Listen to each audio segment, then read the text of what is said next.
विश्वकर्मा पूजा के अवसर पर यहाँ पर आए हैं और उस कार्यक्रम में शामिल होंगे और शामिल होने के बाद फिर बिहार लौट जाएंगे।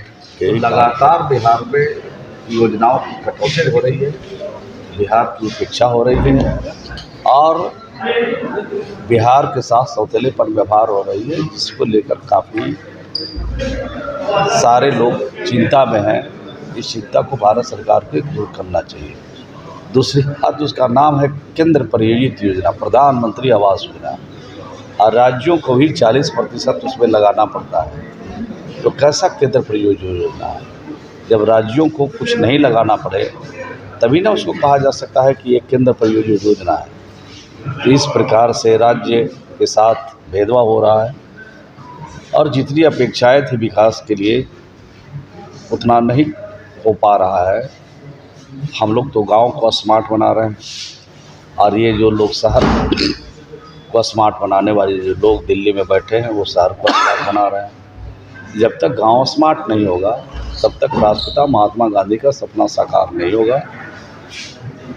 जब तक गांव स्मार्ट नहीं होगा तब तक हमारे जो संविधान निर्माता हैं डॉक्टर भीमराव अम्बेडकर, उनके सपने साकार नहीं होंगे।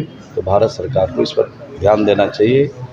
ग्रामीण क्षेत्र के बढ़ावा के लिए ज़्यादा से ज़्यादा सुविधा साधन मुहैया कराना चाहिए। एक बिहार में अभी चर्चा चल रही है ठाकुर का, कुआ ठाकुर का, गांव ठाकुर का, क्या चर्चा है, इसमें क्या बोलना चाहेंगे? आपको मैं बताना चाहता हूँ कि कोई भी व्यक्ति, कोई भी समाज, कोई भी धर्म अपने हिसाब से चलता है। सार्वजनिक जीवन में, राजनीतिक और सामाजिक जीवन में अगर कोई ऐसी बात नहीं कहनी चाहिए जिससे किसी की भावना पर ठेस पहुँचे, किसी की भावना आहत हो। हम लोग इसके मानने वाले लोग, सभी लोगों को अपने अपने हिसाब से समाज को चलाने का, अपनी देवी देवताओं का पूजा करने का, तो वो उस हिसाब से किसी को ठेस नहीं पहुंचे, ऐसी कोई बात हम लोग को नहीं बोलनी चाहिए। महिला आरक्षण में बहुत बड़ा बयान दिया गया है कि महिला आ जाएगी तो बॉब कट और लिपस्टिक कट, इसमें क्या बोलना चाहेंगे? अब तो भारत सरकार के जो घोषणा कर रही है भारत सरकार, लोकसभा और विधानसभा में महिलाओं के आरक्षण का सवाल उठा रही है, लेकिन उन महिलाओं के लिए कहाँ सवाल भारत सरकार उठा रही है जो उपेक्षित है, जो दलित समाज से आते हैं, अति पिछड़े समाज से आते हैं। विशेष अवसर की बात हमारे राष्ट्रपिता ने भी कहा था, विशेष अवसर की बात संविधान में भी कही गई है। जो समाज, जो वर्ग पीछे है उसको बराबरी के दर्जा देने के लिए उसको विशेष अवसर के सिद्धांत को लागू करना चाहिए।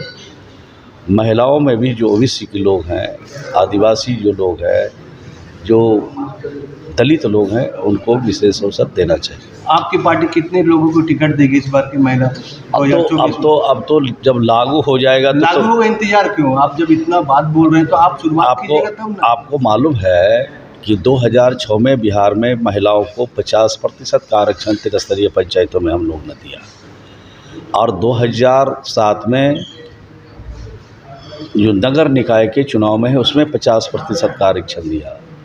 जब शिक्षक का नियोजन बिहार में होने लगा उसमें 50% का आरक्षण हम लोगों ने शिक्षक नियुक्ति में दिया और जब वहाँ पर सभी महकमों में, सभी विभागों में नियुक्ति के लिए हम लोगों ने 35% का आरक्षण महिलाओं के लिए वहाँ पर रिजर्व कर दिया।